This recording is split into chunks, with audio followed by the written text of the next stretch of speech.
June నెల సువార్త పట్టణము. మత్తయి సువార్త 10వ అధ్యాయము 7వ వచనం నుండి. పరలోక రాజ్యము సమీపించినది, ప్రకటింపుడు. వ్యాధిగ్రస్తులను స్వస్థతపరచుడు, మరణించిన వారిని జీవంతో లేపుడు, కుష్టి రోగులను శుద్ధులుగా వింపుడు, దెయ్యములను వెడలగొట్టుడు. మీరు ఉచితముగా పొందితిరి, ఉచితముగాను బస్కొడు. మీతో బంగారము కానీ ఎండి కానీ రాగిని కానీ కొనిపోవలదు. ప్రయాణముకై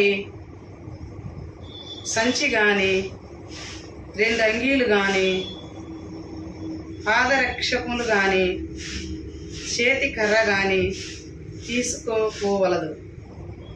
ఏలైనా పనివాడు తన భత్యమునకు అరుగుడు. ఏ పట్టణమును కానీ ఏ పల్లెకు కానీ మీరు ప్రవేశించినప్పుడు అందు యోగ్యుడై వానిని వెతుకుకొనుడు. అచ్చట నుండి ఎడెళ్ళిపోయే వరకు ఆ ఇంటిని ఉండు. మీరు ఒక ఇంటిలోనే ప్రవేశించినప్పుడు ఆ ఇంటిని దీవింపుడు. ఆ ఇంటి వారికి అయోగ్యులైనను మీ దీవెనలు పొందుదురు. లేదేమి మీ దీవెనలు మీ అంటే తిరిగి వచ్చేరును.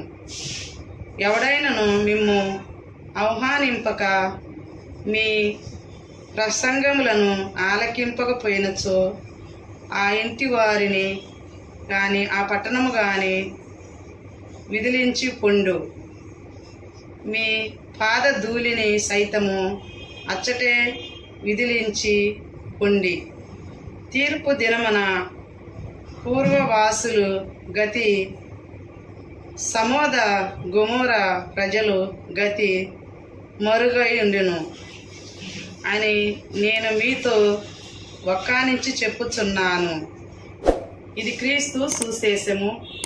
క్రీస్తువా మీకు స్తుతి కలుగునుగాక.